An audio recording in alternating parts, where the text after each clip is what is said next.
Our speaker for today is none other than Professor Adetunji Oladeni Adeniji. Prof is a professor of obstetrics and gynecology at the College of Health Sciences, Ladoke Akintola University of Technology, Ogbomosho, Nigeria. He's a holder of the Doctor of Medicine degree at the Faculty of Obstetrics and Gynecology, National Postgraduate Medical College of Nigeria, as well as a fellow and trainee examiner of the Faculty of Obstetrics and Gynecology of both the West African College of Surgeons and Nigerian Postgraduate College of Nigeria. It is interesting, it will be of note to you that Prof is just back from one of our neighboring West African countries just this afternoon.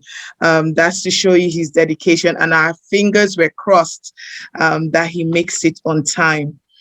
His subspecialty interests are maternal fetal medicine as well as labor management. It's join me in welcoming Professor Adeniji for his presentation. We're going to stop sharing the screen now so that he can share his own slides and control his slides. Prof, thank you so much for being here today. Thank you very much, Kendra. I'm going to start a slide.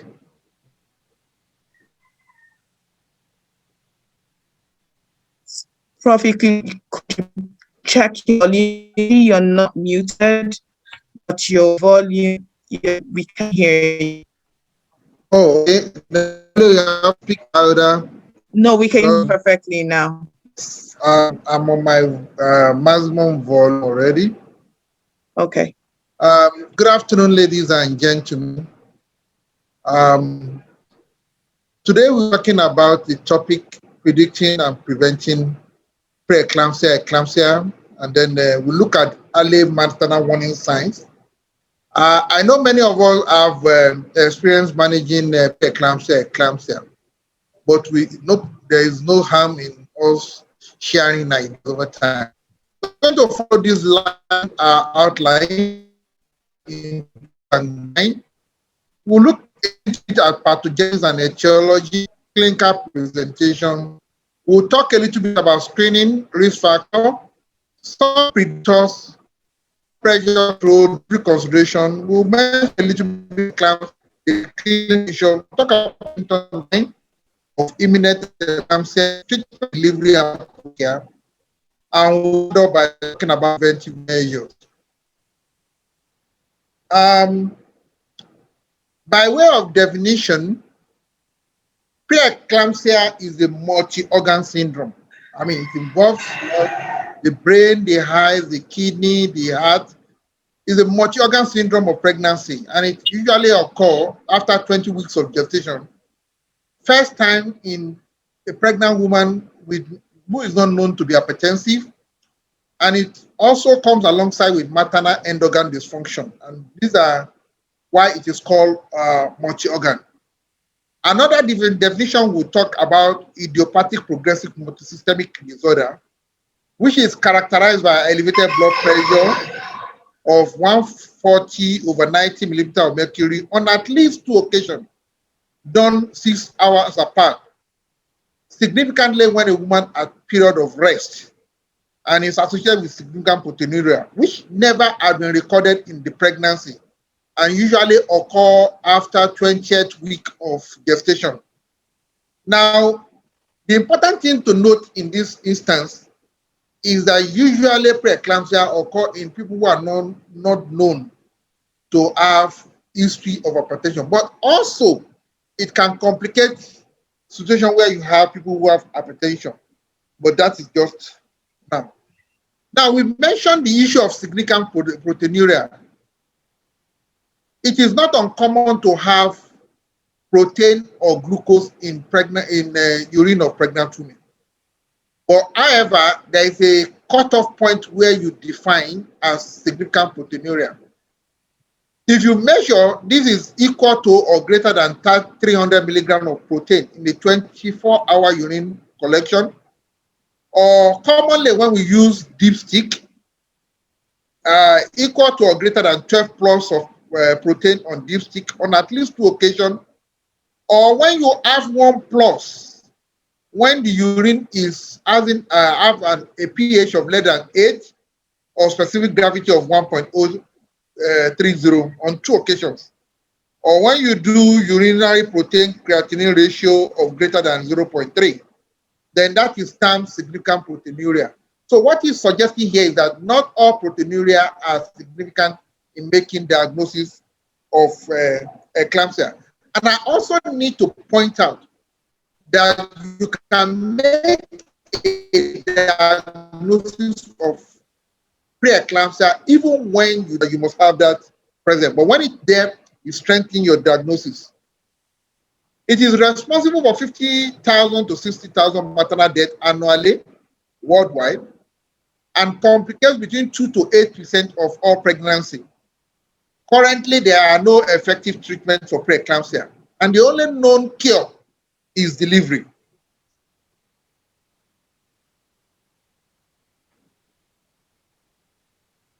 I'm having some technical issue. Okay. Now, how do we classify preeclampsia?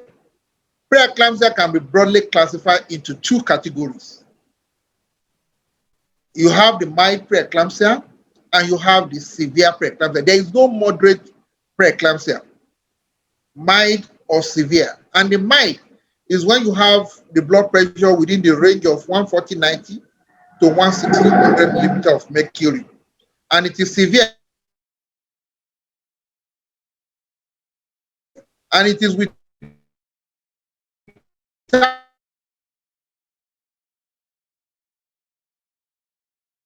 symptoms, you make blood pressure. By definition, it only means the only way we classify is by blood pressure.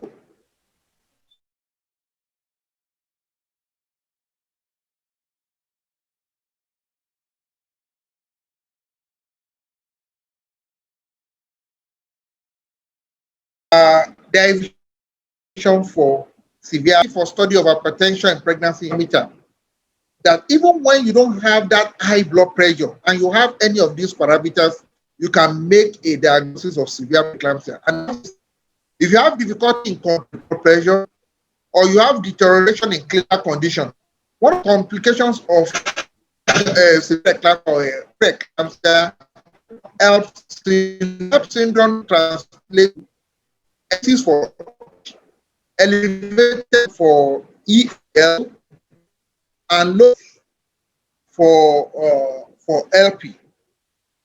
Now, or when you have symptom of impending eclampsia, what do you mean by symptom of impending eclampsia? That means the patient has some signs: headache, visual blurring, epigastric pain.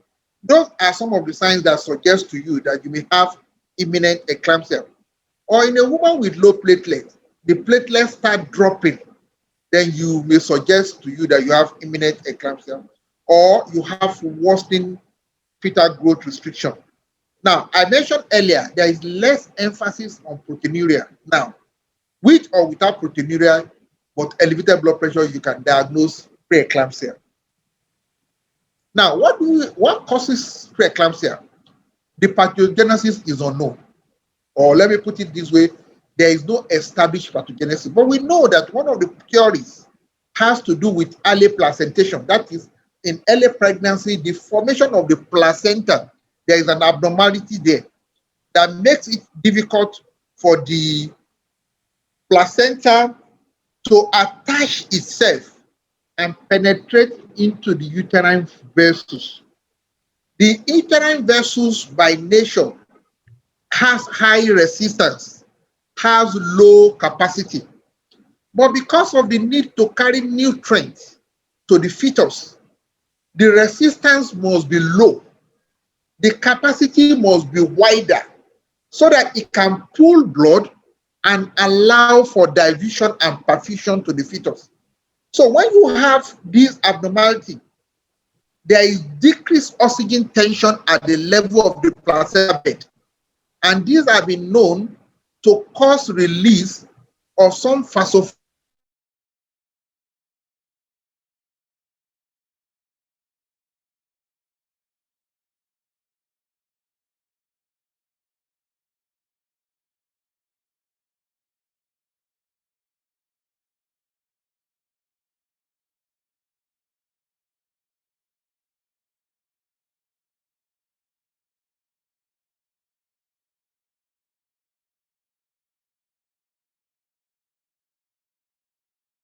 exposed to the insult for the next 15 weeks.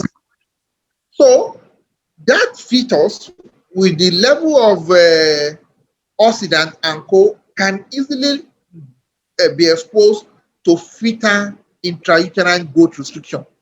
But it is also possible for preeclampsia to occur late in pregnancy, above 36 weeks. If that occurs, that fetus will be spared. That fetus is unlikely to come down with intrauterine fetal growth restriction. So it is not in all cases of preeclampsia that the fetus may be a diopathy. The fetus may not have any manifestation of that at all. And that explains some of the questions you had in the quiz. So the next point there says women may present with late onset hypertension and proteinuria with an absence of fetal growth restriction near term. So we need to know that even in the presence of severe preterm disease, a woman can be asymptomatic. So according to Douglas and Redman, they have reported an absence of hypertension and proteinuria in 38% of women who presented with eclamptic fit, demonstrating that severe maternal adverse events occur even when the traditional clinical definition of preeclampsia is not met. If you have proteinuria. So the general thing to take away from here is that most current strategies for risk assessment are based on the general medical and obstetric history, along with clinical examination. So routine, like I said, routine screening for preeclampsia is based on measurement of blood pressure and urinalysis for proteinuria. Now, there are many physiological and biochemical screening tests, but many of them are so far not proved to be of good predictive value. The only one that has shown some prediction is the Doppler ultrasound, Doppler velocimetry. But this is not generally common. The good thing about Doppler velocimetry is that it's non-invasive and it can assess abnormal flow in the placenta. Now, but also we use clinically what we call risk factor, and this is where I'm going to dwell a little bit more. There are those factors we call strong risk factor, and there are those factors we call moderate risk factor. In the strong risk factor, previous history of preeclampsia or hypertension in pregnancy are regarded as strong risk factor. A woman with chronic kidney disease or chronic hypertension or diabetics, either type 1 or type 2, are at higher risk of developing preeclampsia. Or if you have a woman with autoimmune disorders, like systemic lupus erythematosus or antiphospholipid syndrome, these are associated with background hypertension and they are at risk of developing preeclampsia. So you will ask me a question. How do you now differentiate a woman who had background hypertension and then you say may have risk of developing preeclampsia? And it is by measuring the blood pressure in the first trimester. And then when you get into the late second trimester, if you find a difference of between 15 to 20 millimeters of mercury from the baseline normal blood pressure control, or the blood pressure becomes poorly controlled or uncontrollable with the normal antihypertensive, you will suspect preeclampsia. So that is the only way. But if a woman comes very late in pregnancy and you find elevated blood pressure, the only thing you can do is that to query that maybe she has preeclampsia, and you manage. Incidentally, in pregnancy, the management of chronic hypertension and preeclampsia are similar. So you will have to manage a chronic hypertension you are finding in the late second trimester as if they are preeclampsia. So what are the moderate risk factors? The moderate risk factors are the general things we know in the medical school or in nursing school or midwifery school. First pregnancy, teenage pregnancy, age greater than or equal to 40 years or more, a pregnancy interval of greater than 10 years, body mass index greater than or equal to 35 kilograms per meter square, family history of preeclampsia, multiple pregnancy. These are regarded as a moderate risk factor. Now, a study has shown that there was a lower incidence of developing preeclampsia if the woman has small for gestational age, or there is a greater level of vitamin D, more than 75 nanomole at 15 weeks. But these have not been well established as a screening factor for preeclampsia. Now, let us say this, because you may come across a lot of publications that will talk about vitamin D. And a study compare level of 30 with 50 nanomole of liter, and found that those who have higher vitamin D are at lower risk of developing preeclampsia. The one with lower vitamin D, less than 30 nanomole per liter, at increased risk of developing preeclampsia. And this suggests that maternal vitamin D deficiency may be an independent risk. But two key screening tests have been known to have significant promises in predicting those that may have preeclampsia. And these are glycosylated fibronectin. Unfortunately, we don't do that in this environment. But then we need to be aware of what is going on in the other world. Increased glycosylated fibronectin level was significantly associated with increased blood pressure and small for gestational age baby. So with higher level of glycosylated fibronectin, it was established that many of them develop preeclampsia, and they have complication of small for gestational age baby. The other agent is cell-free fetal DNA. We don't also do it here.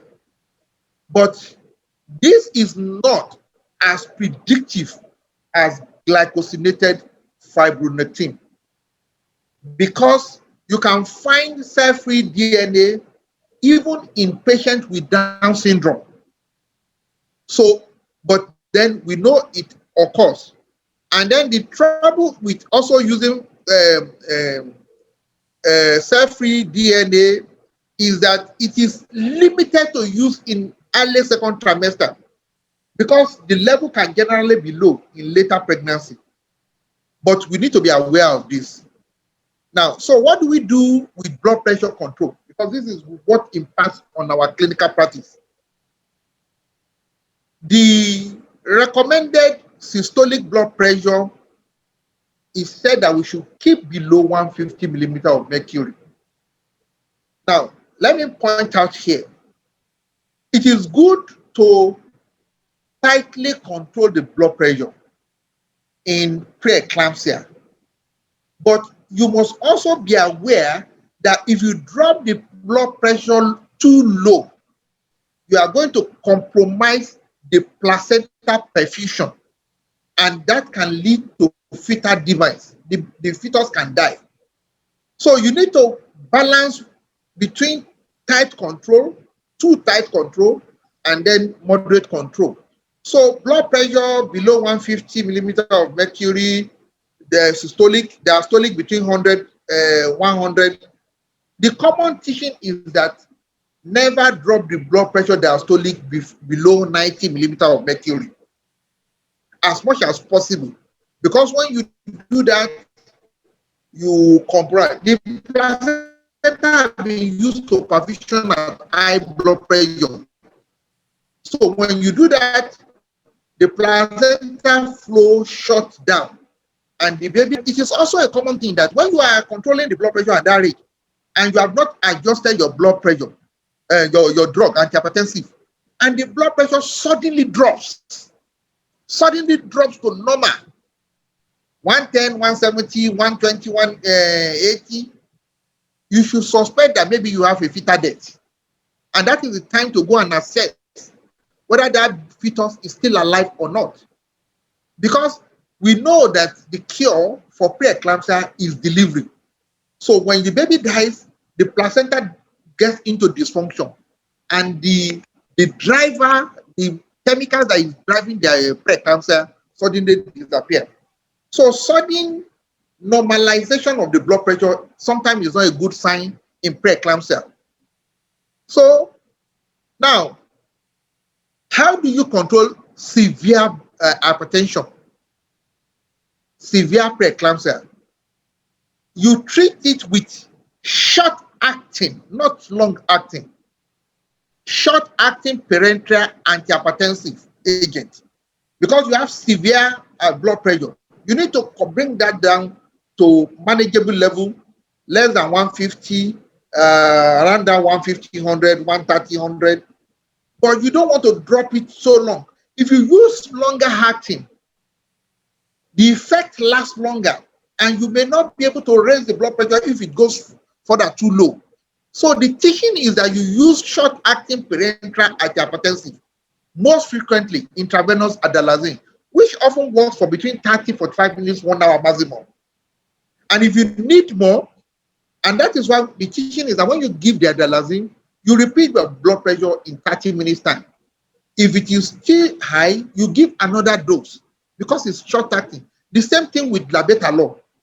You give it, and then you check your blood pressure within 45 minutes to 1 hour. And if it is still high, you give another dose. Short-acting parenteral antihypertensive is what is used. They have short onset of action, and they can normalize. When the patient is conscious, then you can graduate the woman. If you have control, you can graduate the woman to oral antihypertensive. But when you have severe hypertension, you want to control with either labetalol, which is the first drug of choice, or you use hydralazine. Now, occasionally, if you don't have this, you can use oral nifedipine. It's also a very suitable drug to be used in treatment of severe hypertension in pregnancy. Now, when you have done this, and you have to consider, we've said that delivery is an option. If the woman had preeclampsia at 37 weeks and above, the common teaching now is deliver. Because by that time, the baby is matured, you can deliver, but within 34 weeks, prior to 34 weeks, you want to conserve it. And how do you conserve it? You want to moderate the blood pressure and monitor that the baby is doing well. You want to give corticosteroid for long maturity. And one other advantage, you are using magnesium sulfate as prophylaxis against convulsion. The magnesium sulfate you are using also has an advantage in reducing the risk of cerebral hemorrhage in the fetus. So you have neuroprotective effect of magnesium sulfate. You have anticonvulsant effect of magnesium sulfate on the mother. So when you use magnesium sulfate before 34 weeks, you are also protecting the fetus apart from even preventing convulsion in the woman. But between 34 and 37 weeks, you have to weigh your options, the benefit against the balance against the risk. Now, what are the 7 more minutes, Prof. Just a time check. Complications range from complication with the mother and with the baby, and we'll just talk about that. Now, let's just quickly move on to eclampsia. Eclampsia is defined as occurrence of convulsion in a preeclamptic woman in the absence of other neurologic or metabolic causes. One of the characteristics of the eclampsia in a preeclamptic woman is that there is no preceding aura. Unlike when you have seizures, there is no preceding aura in eclampsia. The risk factor is the same as for preeclampsia, and the clinical features are as listed. The seizures typically last about 60 to 70 seconds, followed by variable last post-ictal. Seizures are not preceded by aura. Other symptoms and signs are essentially as preeclampsia. Symptoms are as listed: headache, which is usually frontal, hyperreflexia, nausea, vomiting, generalized edema, right upper quadrant pain or jaundice, visual disturbances, and change in mental state. These are the investigations to do: full blood count, E&U, hourly urine, liver function test, clustering study. We've mentioned about F syndrome. You need to do that to find out the level of platelet here. And you do continuous CTG monitoring to indicate evidence of fetal distress or bradycardia. It may be necessary to rule out other causes of seizure. If there's any doubt regarding that, you may need to do EEG, cranial CT, or MRI. Treatment. The treatment is that you need to do ABCDE of resuscitation. You need to, in eclampsia, you pass for pharyngeal airway, maintain breathing, circulation, disability. Now, you need to abort seizure with magnesium sulfate and continue for the next 24 hours after the last seizure. Patient will be assessed for signs of hypermagnesemia, that is all these reflector and now, how do you do? You can use magnesium sulfate for prophylaxis in severe pre-eclampsia, and there are two methods we use in this environment. The pre-charge regimen. The pre-charge regimen, you give a loading dose of IV magnesium sulfate 4 grams slowly, and you follow up with 10 grams intramuscularly, 5 grams in each buttock. Subsequently, you give 5 grams IM in alternate buttock 4 to 6 hours. The Zuspan regimen is mainly intravenous. You give IV magnesium 4 grams slowly, and you follow by maintenance dose of 1 to 2 grams hourly. Now, you have to monitor for magnesium toxicity, mDoc, respiratory rate should not be less than 6 per minute, urine output should not be less than 25 ml per hour. And magnesium sulfate toxicity, as I said, mDoc, respiratory, cardiac. Cardiac comes last. And then if you have sign of toxicity, the antidote is 1 gram of 10% calcium gluconate, which you give intravenously slowly over 10 minutes. At hypertension, I mentioned it earlier, labetalol, adenosine. The target mean arterial pressure is less than 120 millimeter of mercury. Now, a rapid decrease in maternal blood pressure can cause fetal heart rate abnormality. So you need to do continuous monitoring. The preferred route of delivery in severe preeclampsia or eclampsia is cesarean section, because you want to use the fastest route possible. But then, the truth is you need also to assess. If the woman is about 8 centimeters dilated, you may need to do vacuum. But then the truth about it is that you need to monitor the woman, make her stable, control the blood pressure before you can deliver. You don't rush. In preeclampsia, in eclampsia, the emphasis is on the mother, not on the fetus. So you must do everything to preserve the life of the mother. Now, I don't think we have time to talk about multiple complications. I'm sure the organizer will share the slide with you. You can always look at this.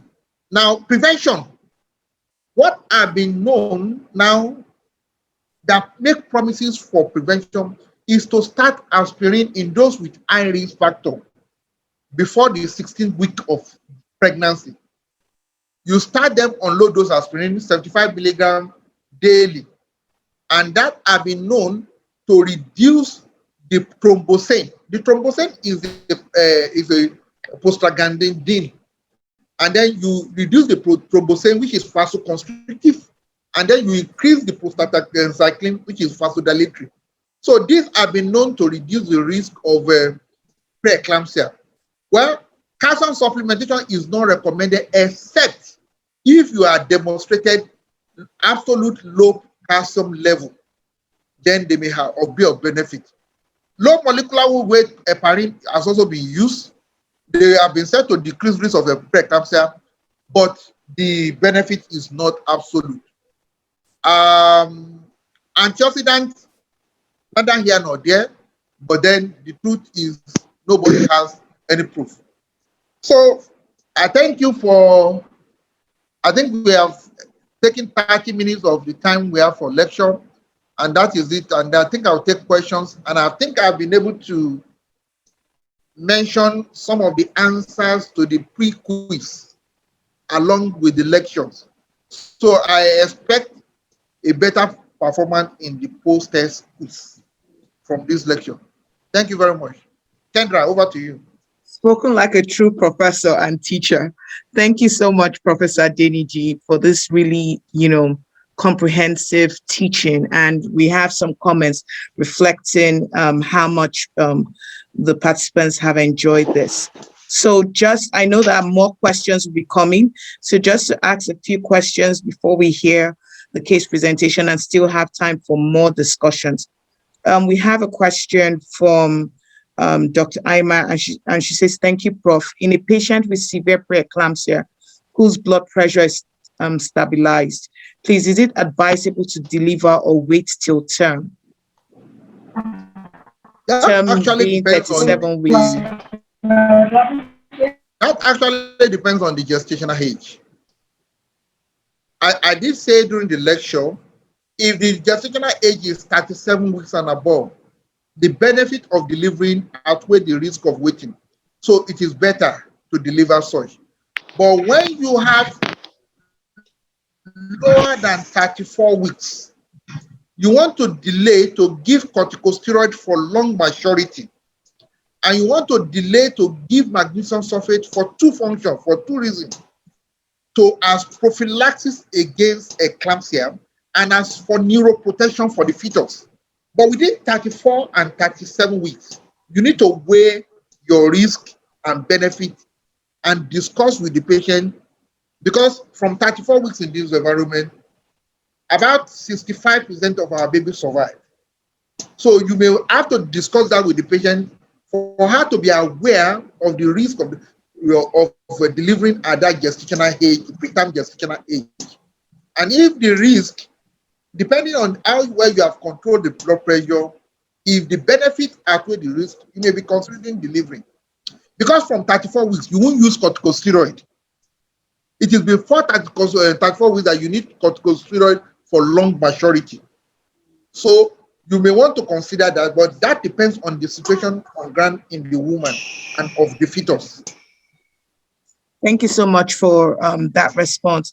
We also have Dr. Oladeni Dorothy, who is our subject matter expert, a pediatrician. And I just wanted to find out if she wanted to contribute to a response to that question from the pediatric side.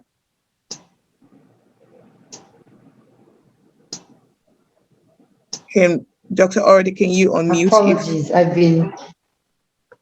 yes.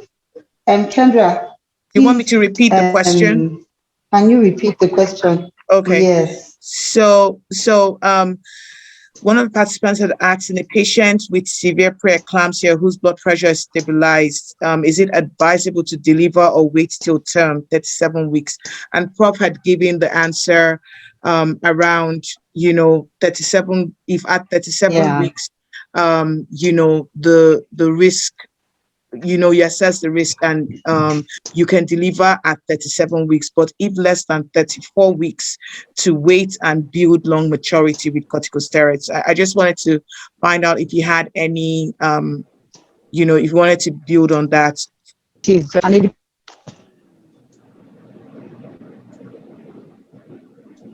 Dr. Oladeni, are you there? Depends on this and manage a ICU and say medical, absolutely. Well, we talk about precious babies still. So I think that you cannot answer such a question until you're in the scenario and you wait on a day by day, hour by hour basis. So if you think you've given steroids for long enough to build up long, so that the mother is still stable. Obviously, if a mother fits, then the chances of having a baby alive at the end of it or without cerebral palsy or something else begins to significantly increase. So what you want to do is monitor as much as is possible maturity, but recognize that you can, in the absence of full long maturity, so in conjunction management, you are in the right unit, intensive care unit. So you assess based on the expertise you have on ground, the expertise you have, at the time of the delivery of the mother, because what you're aiming for, the best possible chance for mother and baby together. And obviously, much as I'm a pediatrician, and I don't like to say this, we prioritize a mother's life, right? Because if there are other children and that mother dies, we're going to have a whole lot more problems on our hands. So we want healthy baby, healthy mother.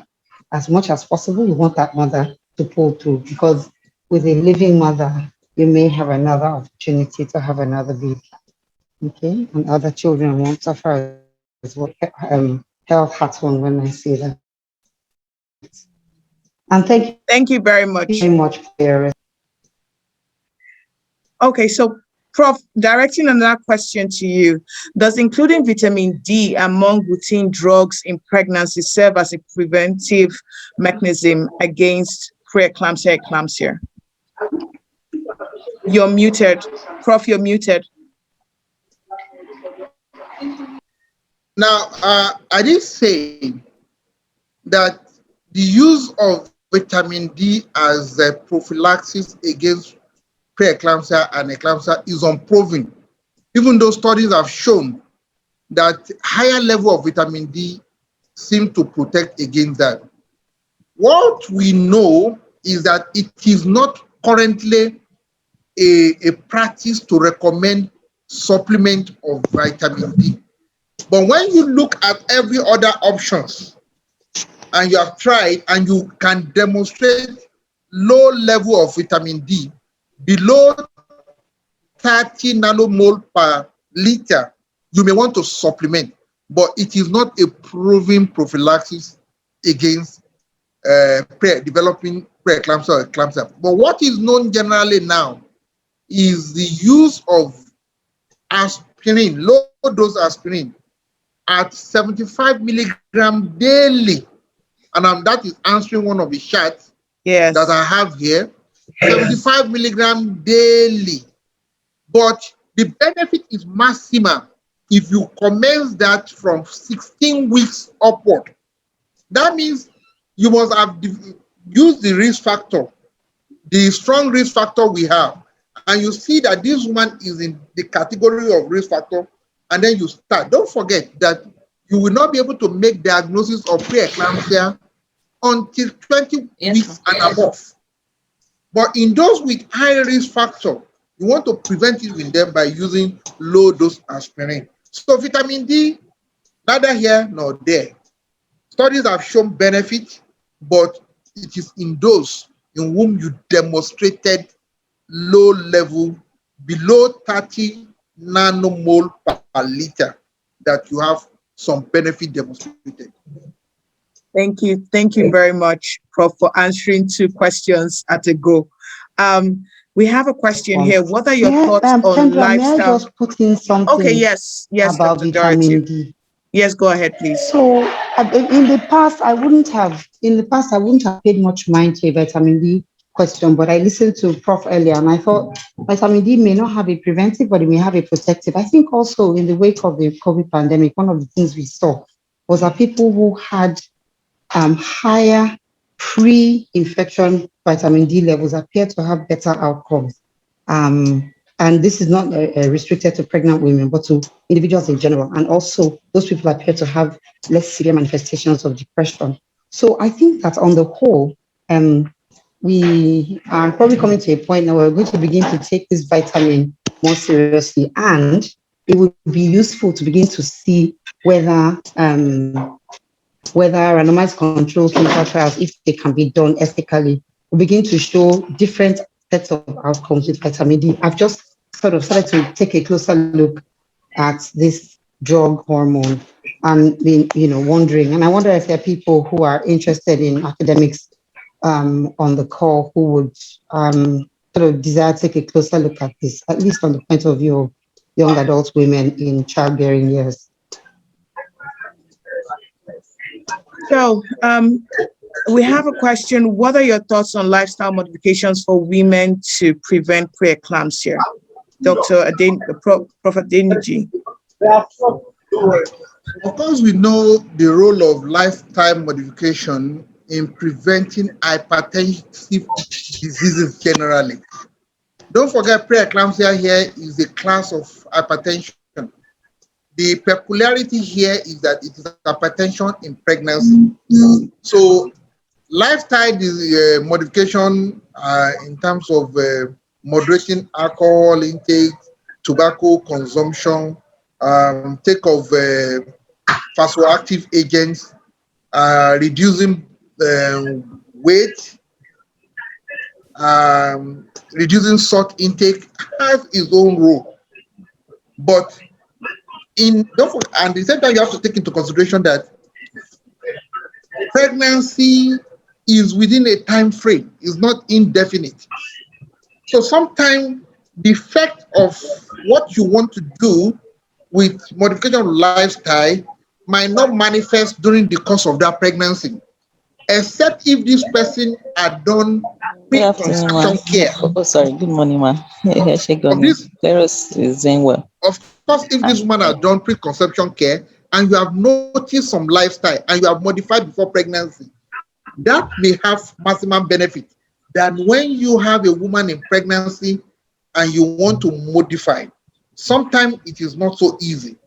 So what we are limited to doing in a woman with diagnosis of preeclampsia is we suggest lifetime modification, but we do more of pharmacological intervention along with it because we don't have the luxury of time. So lifetime modification will help if a woman had done preconception care and this lifestyle have been identified before she gets pregnant. Okay, thank you so much, Prof, for that question. You're having a lot of questions coming through. I'm going to just ask one or two more and have you answer the rest by chat while we go to the case presentation and come back to verbally speak to those. But one question here is, when can we take an eclamptic woman for CS? What variables must be present after resuscitation has been done? Now, in deciding to do a CS, like I said during the presentation, you want to control or reduce the blood pressure. You want to, and that involves stabilizing the patient. If the woman is at risk of having a convulsion or she had convulsed, you want to abort convulsion by using magnesium sulfate. Then you assess the woman's well-being. Like I did say earlier, the emphasis at that point is more on the woman than the fetus. Yes, we want to give a live baby, but at the point of making that or making a diagnosis of that complication of pregnancy, your emphasis is on keeping the woman alive. So you don't rush to go there, because if you rush, the woman can develop CVA and you come out of CS with stroke. So you control the blood pressure, you abort convulsion if it had happened, or you prevent convulsion by giving magnesium sulfate.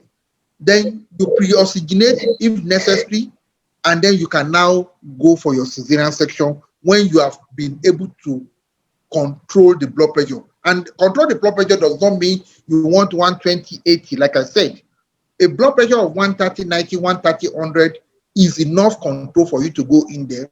And of course, the anesthetist must avoid drugs that may promote elevated blood pressure, like giving ketamine. That is not a ketamine patient. You probably have to use inhalational agent, which now further drops the blood pressure for you. And then you can have the safe delivery. So those are the criteria for delivering a patient. You are targeting a blood pressure of between 130, 140, 90 to over 190 to 100. And then you can go and have a safe delivery at that point. Okay, thank you so much, Prof.